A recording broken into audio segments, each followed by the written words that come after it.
Shalom! Welcome back to Haftorahman. The year is now 5,769. This week's Parashat, the portion from the Torah reading, is from the book of Genesis, Bereshit, and the section is from Noah, or Noach. And it talks about how God asked Noah to build an ark and flooded the earth, and then God made a promise, a covenant with the Jewish people, with actually mankind, that he would never destroy the earth again. So the men of the Great Assembly decided to pick this Haftorah from the book of Isaiah, which it too mentions this covenant that God made with Noah. And we should also know that it is about rebuilding. So whatever we're all going through right now, we have to remember to have faith in that what goes down then goes up, and even higher than it ever was before. That's the game. So the Haftorah actually is one of the most beautiful ones. We read it during the summer, parts of it, and it starts off, Rani Akara.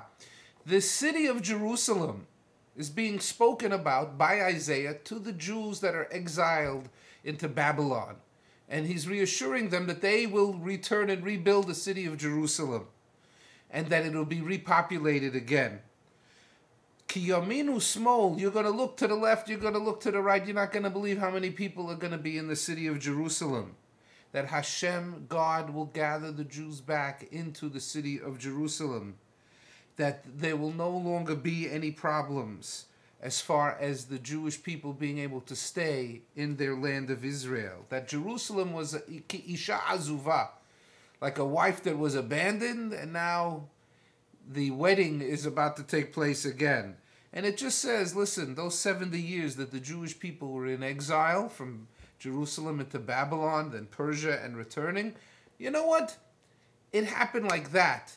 70 years in the course of history is not a big deal. B'shetzef ketzef, it says. In this very quick burst of anger, God did what he did, exiled the people, but they are never to be dispersed again, the Jewish people, out of the land of Israel. And that just like Kimei Noach, like the waters of Noah, God will not destroy Israel again. And that it speaks about, the second part of the Haftorah, talks about Jerusalem being rebuilt. And we read this part of the Haftorah in the summertime as well, in the Shiva de Nechemta, which is that the city of Jerusalem is going to be rebuilt, and the roads will be paved with gemstones, and the windowsills out of rubies and sapphires, and it's going to be a gem of a city. And that all the Jewish people have to do is just listen to what God said to do. He'll put us back in the city of Jerusalem and the land of Israel, but the understanding is, this Brit that we have with God, is that we have to hold up to our side of the bargain. That God is saying, I'm the ones who created you, and that I'm the one that you don't have to think about worshiping idols anymore. That's completely ridiculous. The idols didn't create you. I created you. What are you worshiping those stones and wooden objects? So here is the part, that was the part of the return to Israel, of the kibbutz, galiyot.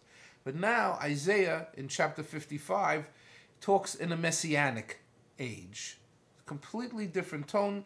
Some people would say it's the third part of this book. And it says, all of you that are thirsty. Thirsty for what? For the Torah. You don't have to be rich. It's for everybody. You don't have to put money down. It's available to everybody. And that this knowledge to the world will come, that Hashem Hu, Yud Kei Vav Kei, the Lord of the Israelites, is the true God. And the Asherah gods and the Baal gods and all those other gods weren't real gods. As you could see, they no longer are lasting. And that this nation, this man, King David, that God picked, that the Messiah should be his descendant, is something that stays absolutely clear. And that this is God's inheritance to the world, that they will have a messianic leader in the future. Shabbat Shalom. Remember God's promises, and now it is time to rebuild. Shabbat Shalom.